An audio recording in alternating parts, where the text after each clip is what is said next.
Hi everyone and welcome. This is Colin Tierney again from the Sageworks marketing team. I wanted to quickly introduce our two presenters today. We have a guest from outside the Sageworks team joining us, so I want to mention him, and also just go through a couple of housekeeping items to make sure everyone's familiar with the webinar software and knows a little bit about Sageworks before we dive in. So I'll just take a couple minutes here. We'll go to the next slide. Before we get into the introductions, I want to show you, if you have any questions at all during the presentation, you can ask those questions through the GoToWebinar software. We'll have folks on our end facilitating that, and those questions could either be related to the topics of the presentation or any questions all about Sageworks. We're happy to answer those. We will also have a Q&A session at the end of the webinar, so stay tuned for that, and we'll be answering some of those questions during that time as much as time allows. So please feel free to ask questions at any point. Let's go to the next slide.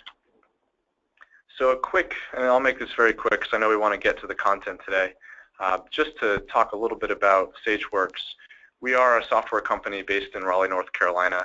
We've been around for about 20 years now. We provide a variety of different products and solutions to both the accounting and valuation markets as well as the bank market. So the folks that have worked on this webinar today are focused primarily on accounting and valuation. Obviously, we'll be hearing a little bit about valuation today. So Sageworks has been around for a while now, and one of the things that I like to mention on these webinars, which is important to us, is customer service. It's something that we've actually won an award for recently, and we take very seriously. We do provide software as a service, so the folks who work with us, they certainly get the value of the products, but they also get the value of our consulting team, who will stay with you and make sure that everyone at your firm is trained and up to speed, and even that new hires who come on are trained and up to speed and ready to get the benefit from the products. So we always make a point to mention that, and also obviously are available for any questions at all today or in the future about what we do. So we'll go on to the next slide. So like I said, we have two presenters today. The first is one of my colleagues here at Sageworks. Nick Lowenstein has been a great member of the team, joined actually in the last 12 months, so he's been here for not as long as some of the other members, but he's picked up quite a bit of information. The folks here take, gosh, almost hundreds of calls every month in some cases to talk to valuation professionals in the industry who are practicing valuation. So we pick up a lot of information in doing that, and Nick has gathered quite a few insights that he'd like to share with everyone on the call today. And so in a couple minutes, I'll turn it over to him. I also want to mention Rick Spence, who is our outside guest presenter today. Rick has had a wonderful career in the space sort of around business owners and entrepreneurs, and has been a journalist and a writer and thinker for many years. He's based in Canada, and we've asked him to join us today specifically to talk about the business owner perspective on why valuations are important to business owners, and also to help inform those conversations where the valuation professionals are trying to communicate sort of why the business owner should do a valuation, frankly. Because sometimes it's obvious if it's exit planning, for example, and sometimes maybe there are other reasons why valuation could really help drive the future of that business. And so we're bringing on Rick today to talk a little bit about the business owner perspective and to help identify some of the ways that valuation professionals can actually communicate and really truly communicate the value of doing the valuation itself. So we're excited to have him. You'll hear from him later in the presentation. We're going to start off with Nick today. Let's go to the next slide here, and you'll see the agenda. So I'm going to turn this over to Nick now. He's going to cover the first 4 points in the agenda, and then we will talk with Rick a little bit later. So Nick, go ahead. Thank you so much, Colin. I really appreciate it. That was a wonderful introduction, and I appreciate you organizing this webinar so that Rick and I could speak here today. I also appreciate everyone taking time out of their schedules to join us this afternoon. So that everyone has an idea of where I got a lot of the material, as Colin alluded to, for my presentation. Every month here at Sageworks, we speak to hundreds of CPA firms, business brokers, CFOs for hire, and other professionals in the valuation space, many of whom are using our business valuation platform to streamline and scale their practices. And in speaking to those clients every day and every month, I frequently talk to professionals who say that they do valuation work, but they'd love to do more of it, and they don't really know how to generate those leads. So a lot of this material comes from the knowledge we've gathered here at Sageworks with the research we've done with our most successful clients, asking them about their best practices and how they generate frequent valuation business. So the inspiration for this webinar is really born out of those conversations. So with regard to the agenda that I'm going to cover before I pass it off to Rick, I'm going to start by talking a little bit about shifts or trends we're seeing in the valuation industry.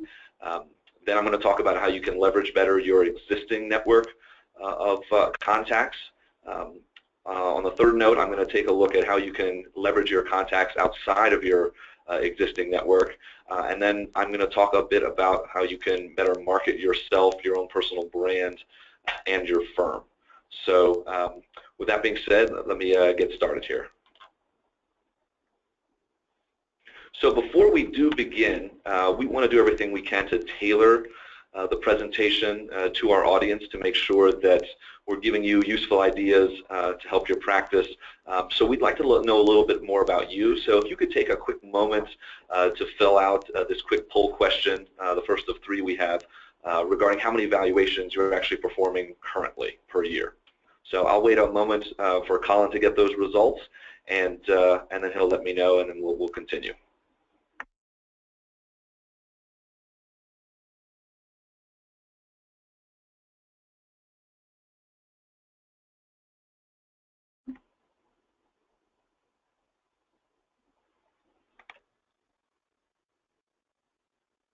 Okay, I'm just waiting for Colin to give me the results of that survey. So it looks like a good percentage of you are still in that 0 to 5 range for doing valuations per year. And that's good, because I hope that everyone's here because they want to grow their practice. I've spoken to a lot of clients who've told me that sometimes their valuation business fluctuates. They'll do 5 one year, the next they'll only do 1 or 2. So what they're looking for is some more consistency. So we're hoping that you'll take away a few nuggets from both my presentation and Rick's today that can help you generate more frequent valuation business, so that down the road you'll be doing consistently 5, 10, 15, whatever your goal happens to be for doing valuations. So let's begin by talking a bit about why we're here today. Valuation business is growing and is going to continue to grow. I don't think that's a secret. According to IBizWorld, 7 million companies in the United States are owned by baby boomers. And in 2014, 65% of the businesses sold were sold by baby boomers. And retirement is the #1 driver of small business sales. So that's just speaking to one particular segment of the valuation space, not even mentioning the valuation work that people do for things like divorce and ESOPs and other reasons as well. But we know that the valuation space is growing, so those firms that are well positioned to capture the valuation business that's coming down the pike over the next 5, 10, 15 years are going to do very well.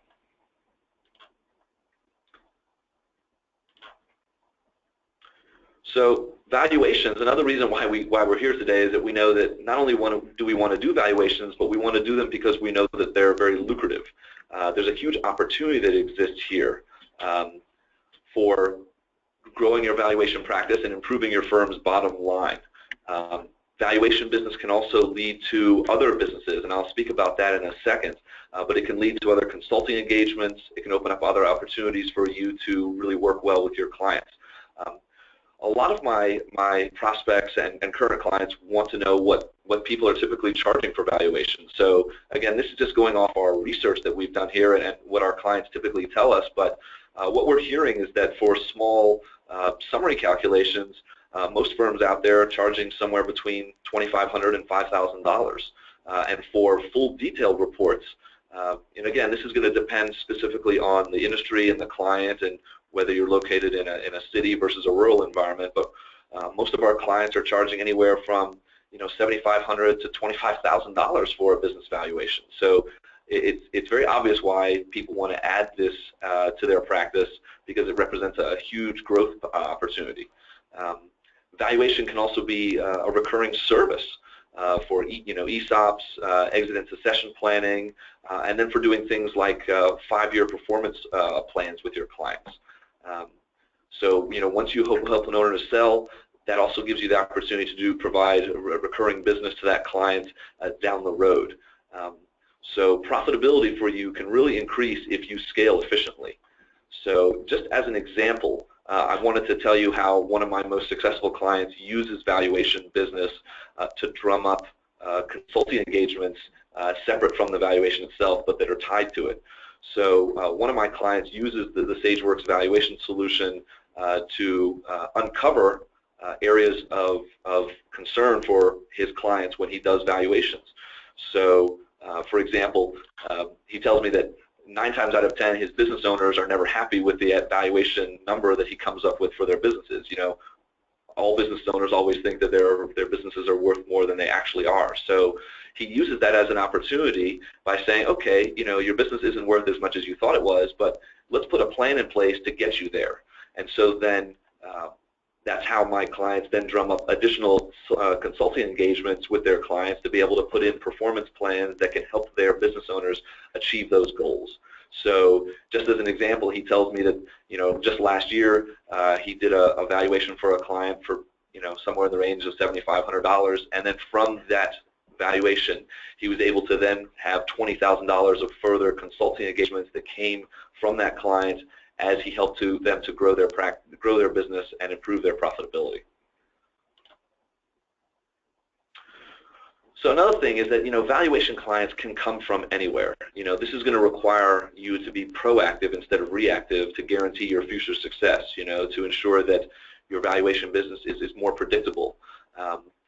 Waiting and hoping really doesn't pay the bills, but building relationships and building your brand and properly marketing yourself and your firm is what's going to help you take your valuation business into the future very profitably. So a lot of the things that we hear from our clients is that they only do valuations when their current tax clients ask for them. And everything we're hearing from our most successful clients says that you really need to be more proactive than that if you want to really grow. So my first section here is I'm going to talk about your existing network of contacts. So this is the most obvious source, and I'm speaking to our audience who are CPAs, who's the majority of you. A lot of you do valuations for your current tax clients, and those clients, there's plenty of them for whom you haven't done valuations who could become your best new clients. Your current clients might not even realize that you offer valuation services. So the next time you're discussing tax returns or other ongoing work with them, remember to mention that you offer valuation services. And you can use that to find new ways to pitch your valuation services. As I mentioned earlier, you can use valuation as a jumping off point to address other issues that their business might be having, whether it's cash flow problems, strategic planning, or an aging business owner that needs an exit plan or a succession plan. You can let them know that some of your more successful clients do one every number of years, maybe every 4 or 5 years, as a business health check. So make sure you're always emphasizing best practices that are out there. Referrals from previous clients. This is another really good opportunity that I don't think enough people really leverage. A business owner for whom you've done a valuation could be your best reference for your next valuation. Business owners frequently network with other business owners, and you can bet that valuation is something that they discuss. So make sure you're staying in front of those previous valuation clients of yours. The next time that a former valuation client of yours is talking to a colleague of theirs, you want to make sure that your name is coming up. So in terms of best practices, what a lot of my more successful customers tell me is that they stay in touch with their former valuation clients as much as possible. They'll send quarterly email newsletters. Some of them will host an annual client breakfast or some other social gathering. Or just something as simple as telling them, hey, do you know anyone else, after you've done a valuation, do you know anyone else who owns a business that might want one from me? It could be as simple as that. So that's just really what we're hearing from a lot of clients. CPA firms that don't perform valuations. When I start talking with a valuation client of mine, when I ask them where they get valuation business, this always comes up. A lot of valuation firms get their business from CPA firms that don't perform them, because there are some practices out there that are perfectly happy just to do taxes and bookkeeping, and they might not want to do valuations. Either they're too busy doing tax and consulting work, or they don't have someone with the credentials necessary to do them, or maybe they don't have enough demand for it, so they simply farm it out. Well, you can capitalize on their indifference. So make sure you're doing everything possible to network with other CPAs who aren't doing valuation work. The next time you're at a continuing professional education event, a conference, or a Chamber of Commerce meeting, make sure to mention that you do valuation work, because if you get 2 or 3 firms that don't do valuation work referring clients to you, that can really help you to grow your practice and make it more predictable.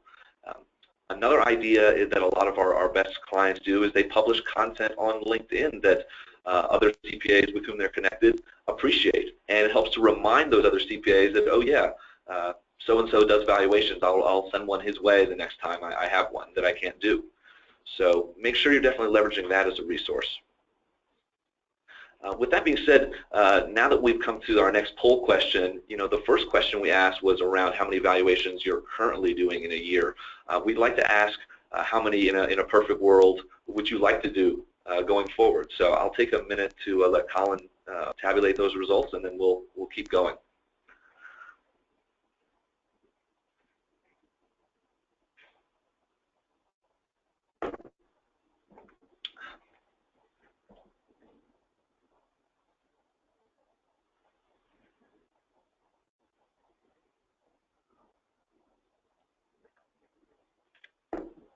Okay, well, I'm very pleased to see that the vast majority of you who previously were doing somewhere between 0 to 5 valuations a year, pretty much all of you have ambitions to do 10 or more, or even 16 or more a year, which is good. We're pleased. Everyone on this webinar today should be here because they want to grow their practice. So one of the best ways to do that is to be able to continue to leverage both inside and outside your network. So I'm going to talk a bit now about ways you can leverage your valuation services outside of your current network. So a lot of my more successful clients tell me that besides using their current network, they also leverage ESOP organizations, they network with divorce attorneys, private wealth managers, local banks, and of course small business development centers. These are just 5 suggestions that we have. There are probably more out there, but these are the ones that we hear most frequently as outside referral sources. So starting number 1 with ESOPs. ESOPs, as everyone knows, is one of the few cases when valuations are actually required, as opposed to taxes, which are more predictable revenue for most firms.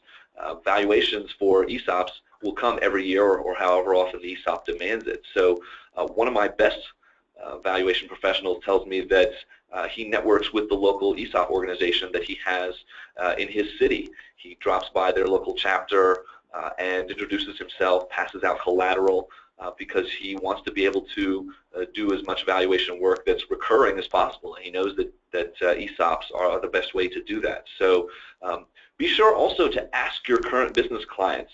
Some people that you may be doing taxes for now, they may not have even told you that their firm has an ESOP or is thinking of starting one.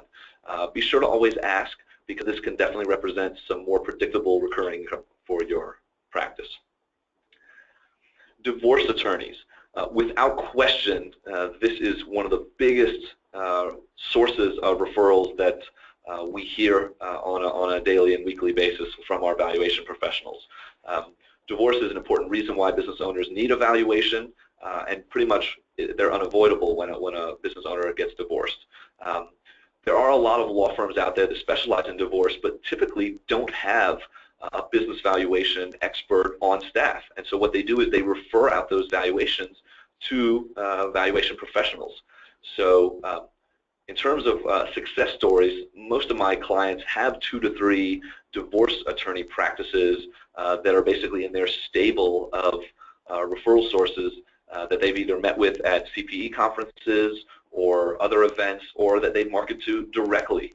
A lot of my clients make sure that they're sending out information to law firms that specialize in divorce to make it known that they are a specialist in business valuation. Because if you have a couple of these in your stable, you can guarantee increasing your number of valuations every year.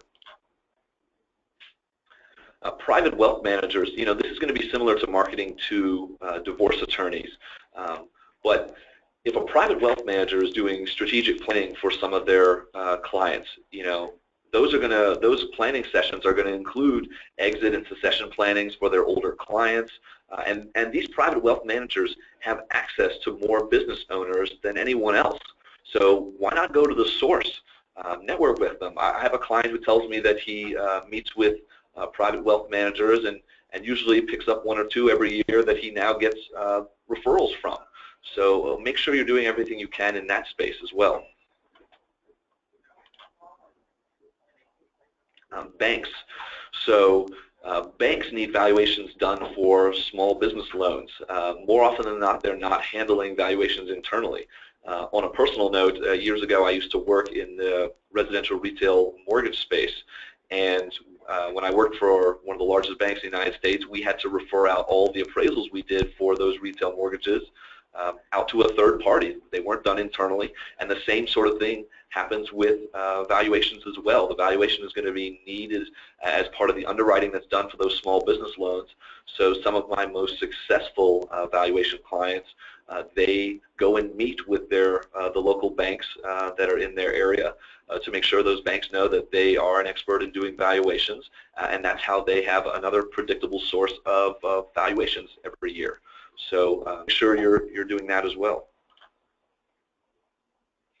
Business development centers. There's a lot of business development centers that are clients of ours here at Sageworks, and when we speak to them, the consultants who work there, normally they're not CPAs and they're not valuation professionals, but they tell me all the time how their clients typically ask for valuations.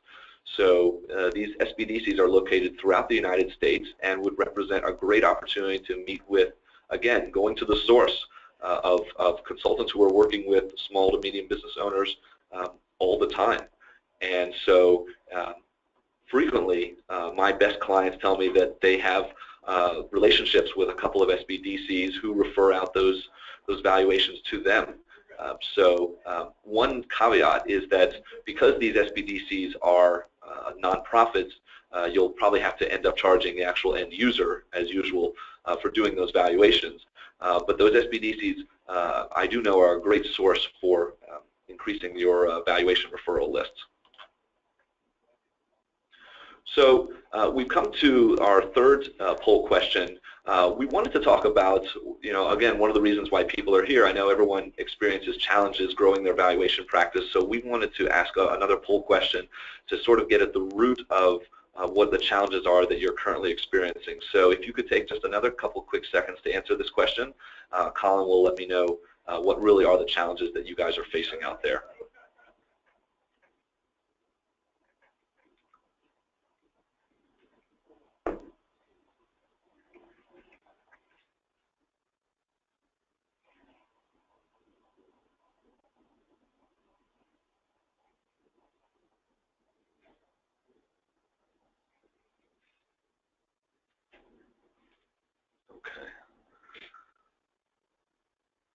Okay, well this was actually good for our internal research as well. It seems to me that a lot of the reasons that everyone's facing are pretty spread out.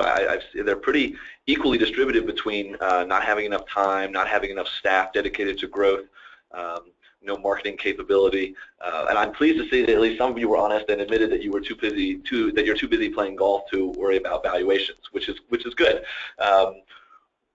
We understand that there are different challenges in every firm, depending on its size, and different factors are going to have varying challenges. So, here at Sageworks, we've done everything possible to help mitigate some of those challenges. I know a lot of our clients who are using the Sageworks valuation solution are doing so because a lot of our clients previously used to use, Excel models and Word that they would do for doing valuations. But since they started leveraging our platform, it's helped them to scale better, standardize their valuation process, and produce reports in a fraction of the time to really increase their realization rates. So a lot of our clients are experiencing some of the same pains that you guys are. So thank you so much for filling that question out. My final section here, I wanted to talk a little bit about marketing. You know, I know from talking to a lot of CPAs and other business brokers and CFOs for hire that many of you are loath to spend money to market yourself and build your own brand. But the good news is that there's a lot of both free and inexpensive ways to market yourself to really get the word out there that you're doing valuations and that you're an expert in your field. So I wanted to start by at least talking about some ways you can do that wouldn't cost you a lot of time and money. So number one would be your website. Number one, ask yourself a question: do I have a website? How good is it? Would I want to come to my website? Is it easy to find out that I'm a valuation expert by coming to my website? So one thing you could do is potentially hire a web developer. So many of my clients out there use, and other people we've spoken to, use that standard CCH website with, you know, the same stock photos that everybody uses all over the place. I would say do everything possible to make your website unique. Make it seem like you are, you know, a very good evaluation professional, and that your website reflects that. So number one, make sure your evaluation website is easy to find. You know, make sure you're not burying it under one more item of services on your website. Make sure that it's very prominent. And also, you want to ensure that the content that you put there is customized, that your customers will get not only enjoyment out of, but understanding that you are a valuation professional and that you're an expert in that space. So make sure that the services that you provide and that your employee biographies emphasize your experience doing valuations. Make sure you have client testimonials on there that explain why other clients would want to get one. Success stories, that maybe a client who did a valuation who then you help to turn around their struggling business because of the problems that doing that valuation uncovered. So again, focus on your website. You could even use a free WordPress template customized by a web designer. You can do other things that are free and inexpensive as well, like creating a LinkedIn page for your company. That doesn't cost any money, and that's a great way to promote your valuation practice. You and your other coworkers can post articles and firm updates on that LinkedIn page or on your actual web page, and that'll help to get the word out there about your growing valuation practice. Again, you never know where the tipping point will come from, and you want to do everything possible to make sure that you're using as many different sources as possible to grow your valuation practice. So with regard to marketing, make sure that your firm appears in online search results. You know, ask a developer, is your website search engine optimized? Take a few minutes to read about search engine optimization. You know, remember 90% of Google never leave the first page. So ask yourself a question: if I were a business owner and I wanted to find me, is it easy to find me? Does my firm's website appear in a Google search easily? Make sure that you're posting articles on your website and tailoring content on your LinkedIn account to be specific to valuations. You want to make it easier for your customers to find you, and you want to present yourself as a thought leader in the space as well. When it comes to staying in touch, one of my pieces of advice is don't overwhelm your referral sources or prospective clients. Some of my more successful customers tell me that a quarterly outreach usually does well. You can have email marketing, direct mail, seasonal advertising. One of my clients sends birthday cards to his clients as another way to stay in front of them, and he says that, you know, he drums up business doing that every year. You can plan 5-year business performance meetings with your clients. One of my most successful clients, what he does is he puts together his entire list of business clients and then also looks at who are above a certain age, and then creates marketing material that's specifically targeted to those baby boomers who he knows are going to be retiring or selling off their businesses or passing them off to their children in the next 10 years. And he sends marketing material to them that explains the value in doing a business valuation because of their age and where they are in their career. So with that being said, I'm going to pass the controls off to Rick so that he can transition. Now that you have those leads, he's going to talk about how to sell your valuation services once you do have those leads flooding your office. So thank you so much, and Rick, please do take it away. Thank you very much, Nick. Great job on that. Yeah, so my background is as a business journalist for a long time, and I've been working with entrepreneurs and meeting them and talking to them about their hopes and dreams for way more years than I'm going to tell you about. And I've found that they don't always do what is best for them. You may have noticed that as well. So what I want to do is share with you some ideas for how to help them realize what's best for them and make sure that they're buying the products and services they should. So just to certainly agree with Nick's points, valuations really matter. The magazine that I was editor and publisher of for many years, Profit, which is sort of the Canadian version of Inc. magazine, has been pushing for several years the idea that valuation, that getting regular valuations every few years for your business, is an essential business tool. It's a planning tool.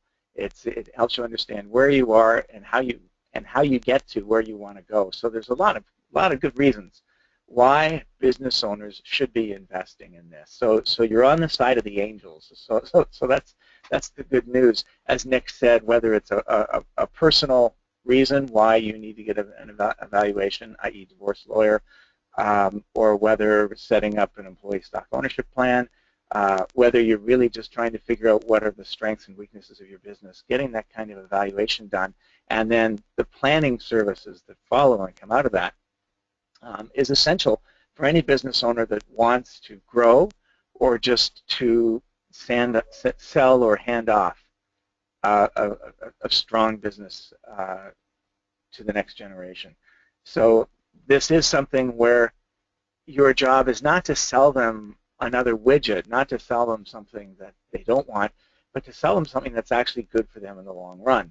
That doesn't make it easy, unfortunately. So let's just go to the next slide. And here's my slide.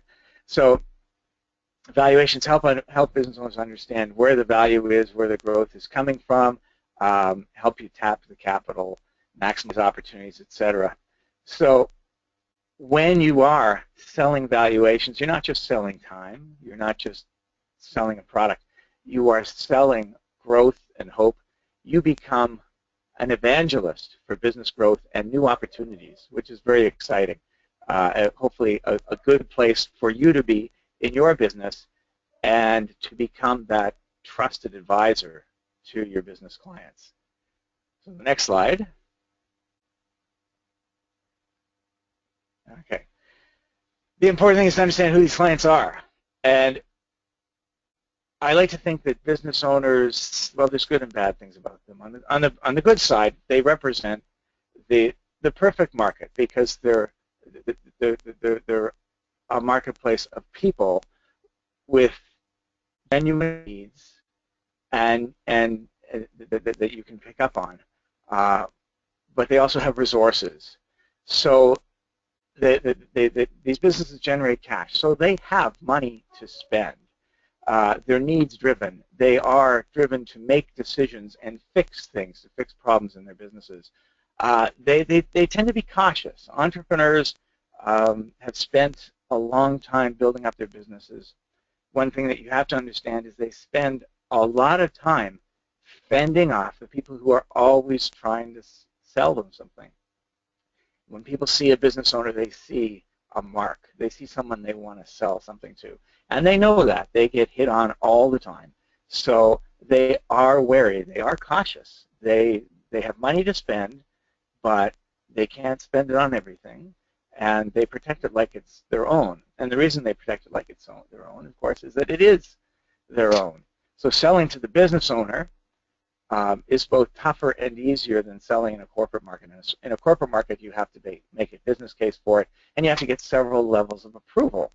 In the entrepreneur market, to sell to the business owner, forget the levels of approval. If you can sell to the business owner, they'll buy. But you have to realize that they are spending their own money, and especially if it's not something they budgeted for, then this is money that's going to come out of their personal budgets. It may affect whether they're able to take their vacation this year or whether they're going to buy the new car they want this year.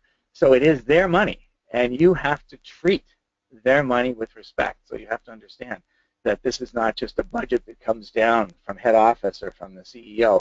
This is the CEO. The money that they don't spend is available to them for other things, whether it's investing in the business or investing in their personal lives. So you've got to really understand that in order to sell to them.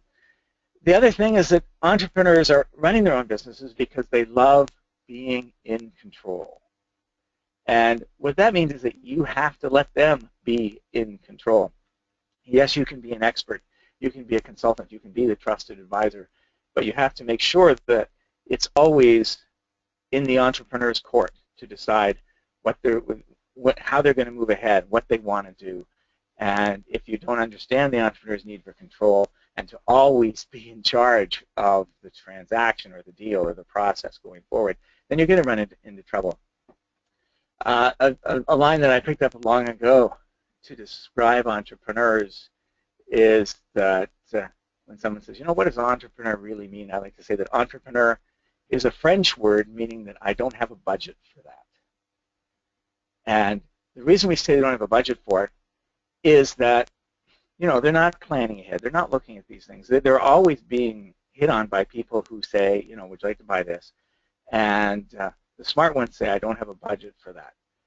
And the good news is that if you say that to a corporate person, if you approach a corporate person and they don't have a budget for that, they can't buy it. The glimmer of hope with the entrepreneur is that when they say, I don't have a budget for that, it doesn't mean anything because the entrepreneur controls the budget. They change the budget. They can play with the budget any way they want. They may have a board of directors. They may have other partners they have to report to, but essentially they're in control. And they get to say, hey, whether I have a budget or not, I want that. So we can get away with that. So when they want something, they can afford it. I have a friend who's a very successful entrepreneur, and he has second-row seats to the Toronto Raptors basketball games. And he told me, and those are hundreds and hundreds of dollars a piece. And he told me one day that he got an offer to move up to the front row, but that's another $500 per seat to be in the very front row at the side of the court, right on the hardwood. And he said, hey, you know what?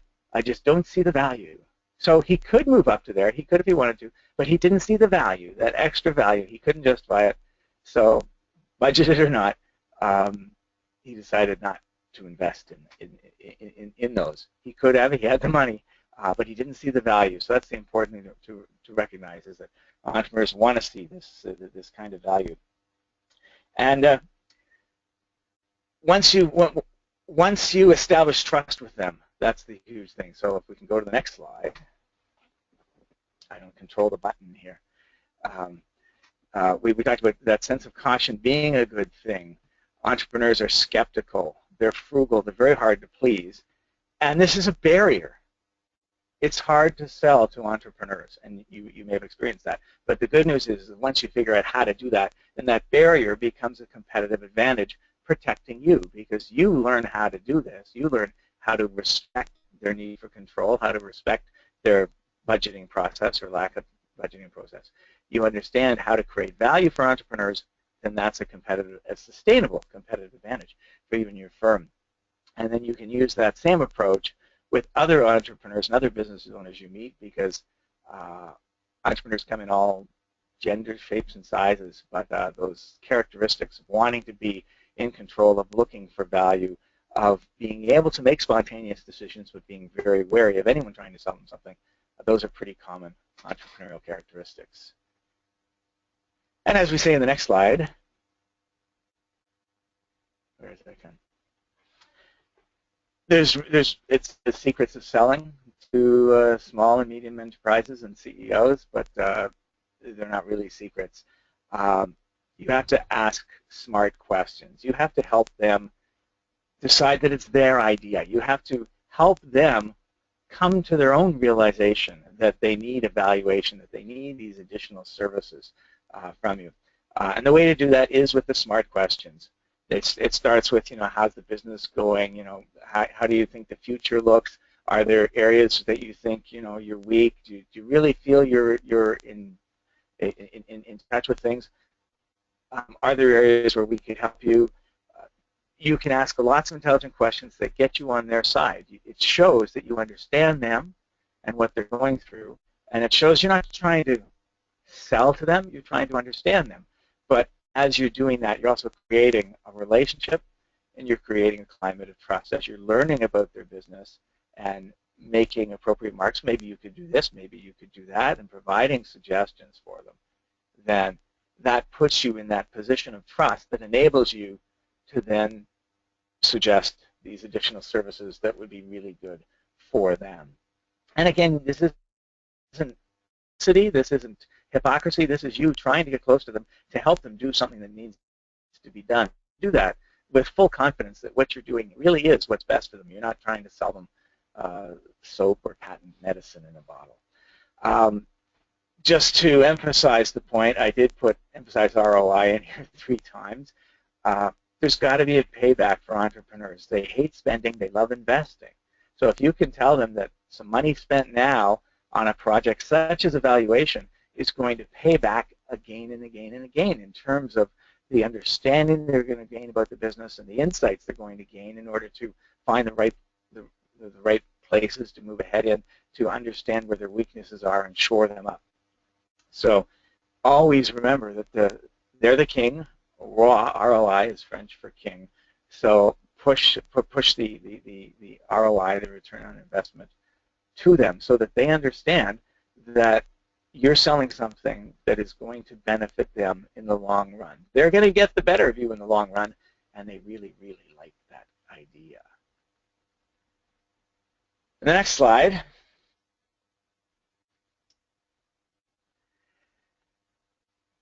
More tactics for selling to the SMEs. Trust, we've talked about, as being so important. You've got to earn their trust, and you can't ever break that trust. If you're going to be that trusted advisor, you only have one chance to earn that trust.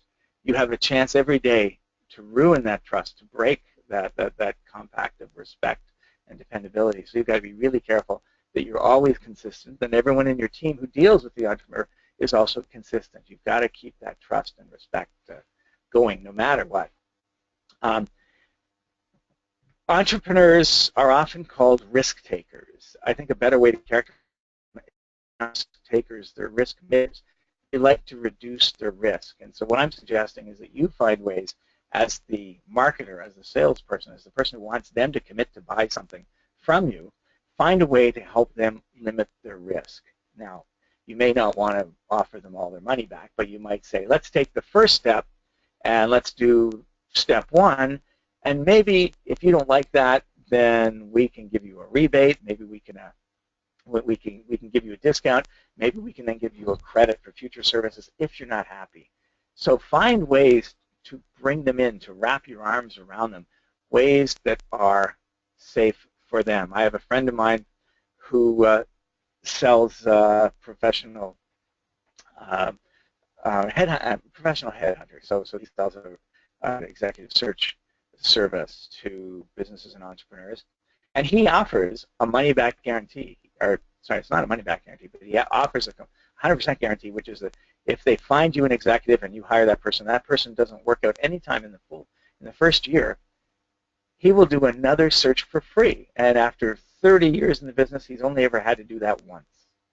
So it's a guarantee that reassures the business owner that they're going to get the results they want, but it's a guarantee that probably will not cost you very much. No one wants to go through this twice. No one wants to confront you, but they do want to have their fears, their fears of the worst case scenario, their fears that they're going to be let down. They do want to have that managed. So your inability to do that. Another important thing for you to understand is that entrepreneurs like to keep things simple. They have a million ideas running in their head at once. Running a business alone involves so many different disciplines, whether it's finance, whether it's marketing, whether it's HR, whether it's strategy, whether it's regulation and governance, so many things going on in their heads. Their lives are complicated enough. So as you create your package services for them, keep in mind to keep it simple. Simplify life for the entrepreneurs. Don't complicate their lives. Don't overwhelm them with jargon. Help them understand that you're there to simplify things. So when you produce your valuation report, the whole point is to come down to 2 or 3 or 4 or 5 or 6 key points in the executive summary that say, this is how we need to, this is what we need to do going ahead. These are some of the changes we recommend. And by the way, we'd be glad to help you get started with them. So emphasize the simplicity of it all. You're not creating more headaches for them. You're taking headaches off the table. And that's what they really want. And the great thing about selling to business owners is when you do that, when you earn that trust, and when they do realize that you're on their side, they will never forget it. And they will stick with you as long as you keep doing that. What's on the next slide?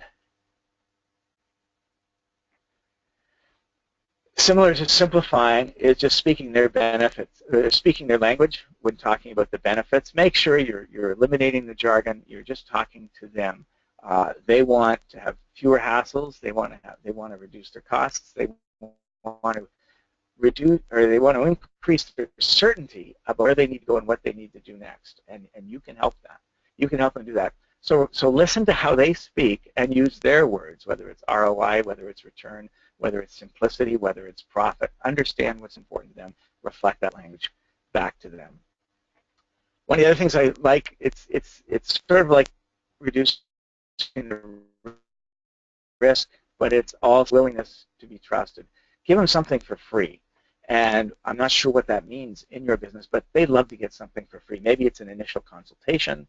Maybe it's a small service that you can offer as a precursor to offering a full valuation service. Say, how about we go ahead and do this, and we won't charge you for it. Maybe you say, if you like it afterwards, then we can talk about, earning that money back or crediting against something else. But if you can find a way to offer something for free, you're really showing you can be trusted. You're showing that you're willing to take that step to prove yourself. And that's something a lot of other suppliers and vendors aren't going to do. So that really sets you apart. And it says, play to their ego. The business owners, they love to be in control. They love to be in charge. So you have to support that. You have to treat them like they're the king or the queen in their business. Don't be obsequious. Don't overplay your hand, but let them know that that you respect so much what they've done and all their accomplishments. Tell them that if you believe it, because never say anything you don't believe, but if you respect what they've done in the business, what they've built, what they've accomplished, make sure that they know it. So treat them with the respect that they deserve, and they're going to appreciate that a lot. And we're just winding down now. Nick talked a little bit about this, about finding leads to entrepreneurs. You can also go and find the entrepreneurs themselves. So many places to do that. Entrepreneurs do turn out to Chamber of Commerce events and lunches and networking evenings. They're there to sell stuff and sell themselves, but they're open to hearing from people who have something of value to talk to them about. Industry associations and events, conferences and trade shows, lots and lots of entrepreneurs there. Find out who's your target market, and what type of business owners in your community. Find out what conventions or trade shows or conferences they're likely to go to, and why not show up there. There's always small business events and associations. Again, family business associations are very important. You can find official capital FBA, family business associations in most states. We have an organization called CAFE in Canada, Canadian Association for Family Enterprise. Family business networks. Family businesses are the ones that tend to be most concerned about succession these days, so they're certainly good prospects. Vistage, YPO, Young Presidents Organization, Entrepreneurs Organizations. These are organizations for entrepreneurs. They're hard to get close to, but if you can track down some members and start getting close to them and understand those organizations, again, that's a barrier to entry for other people to duplicate what you're doing. Another thing to do is just watch the press. The companies that tend to get written about so often in the papers are the ones that are doing new things. Often they're the ones that are growing. And they're probably the ones with the most ambition and the most concerns about choosing the right courses going forward. So I think that when you look at the paper and you realize, okay, here's someone who won an award, here's someone who's just won a new export contract, here's a company that won the best managed award for all of Cleveland. Okay, these are companies that are growing fast, that even if they want a well-managed award, they probably have lots of questions about their future, and they make really good prospects for someone who is selling them a new way of looking at their future, which is you. Next slide. Final thought, business owners aren't easy to sell to. They can be a little bit gruff. They're very wary. They've got a hard shell. But if you can think like them, think long term. They're looking at the business. They're looking at the business for their children or for the next generation of management. They are thinking long term, and so you have to do that too. Valuation is a tool for the long term, so it's a perfect way of bonding with the entrepreneur and creating a relationship that can last for a while. Similarly, think of it as not just a business you're working for, but a business family. So you want to actually get to know the people in the various generations if it's a family business, because you want to serve the business owner to help them build an effective succession, and then you want to work with the next generation as well, and at the same time to help them grow into and understand what it is they have to do in order to succeed in the business during the transition and afterwards. So think of the business family, not just the business. And finally, legacy. So many business owners today are talking to me about legacy, the importance of leaving something behind, partly the business, but partly something that they've given back to their communities. They are very community-minded. They are very legacy-minded. So if you can help them see how planning for the future, doing the valuation, taking direct action to look after the future, if you can help them realize how that will help their business and their legacy, then you are going to cement yourself in that position as a trusted advisor, and you are going to be able to stick together for a long time.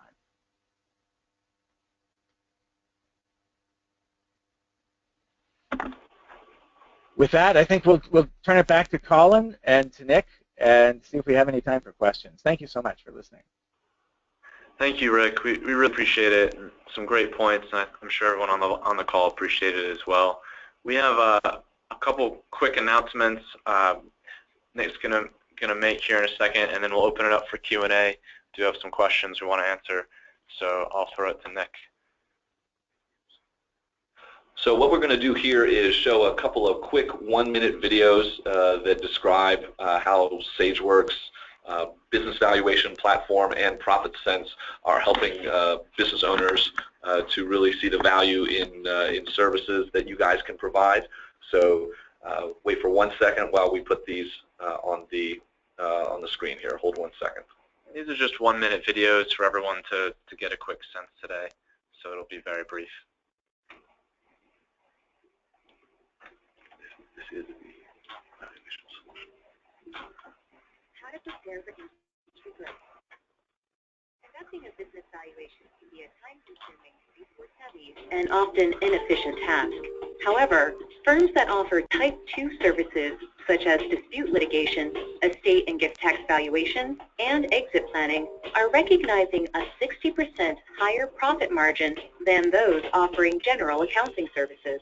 With impending industry growth, a streamlined valuation process with an automated workflow can enable accounting firms to enter the market and take advantage of these opportunities. Let's talk about industry growth. Baby boomers are currently driving both the sale and purchase of businesses. Roughly 75% of privately held businesses are expected to be put up for sale during the next decade, and projections of industry value are estimated at $7.4 billion. How do you prepare for this growth? Consider a platform that helps both reduce risk and save time in performing compliant valuations. Oftentimes, there are 1 to 4 partners simultaneously working on a valuation, a cloud-based solution that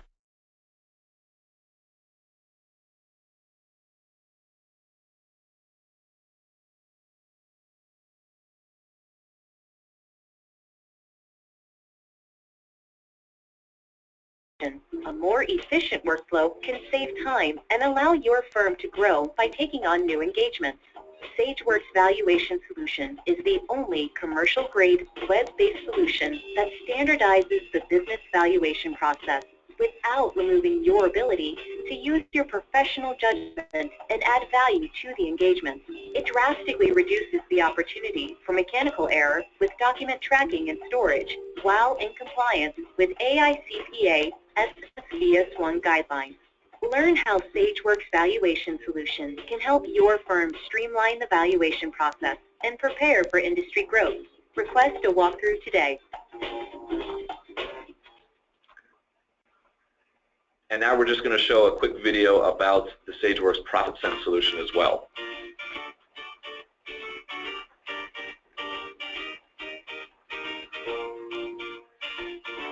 How to win a new client and grow your accounting firm.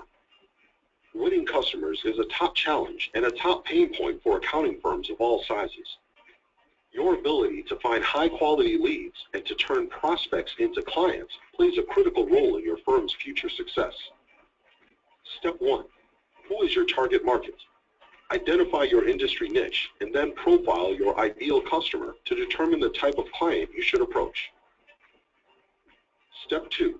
What are the needs of your target market? Identify the types of services that will meet the requirements of those clients, pinpointing needs they can't always acquire from other firms, but could differentiate your firm. Step 3. What is your firm's value proposition? Transition from compliance mode to consultant mode with value-added services such as client-friendly custom narrative reports that can secure potential clients. Step 4. Implement an action plan. Provide services such as benchmarking clients against real-time industry data to help them identify opportunities for improvement. Perform what-if scenarios to illustrate how certain changes will impact the business's bottom line. Join the thousands of accounting firms across the country who are winning new clients by using Profit Sense by Sageworks to empower their clients to make better financial decisions.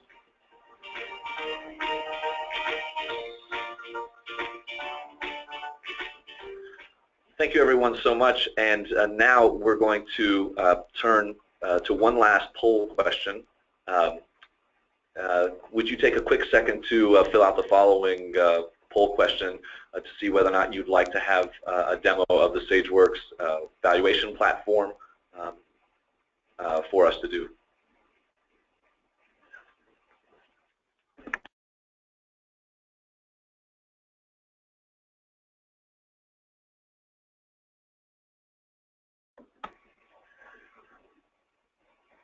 Thank you so much, everyone. We appreciate you filling this out.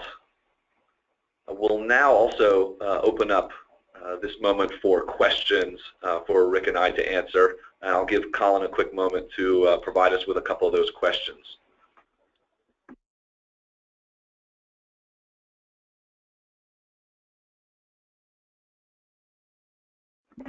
All right.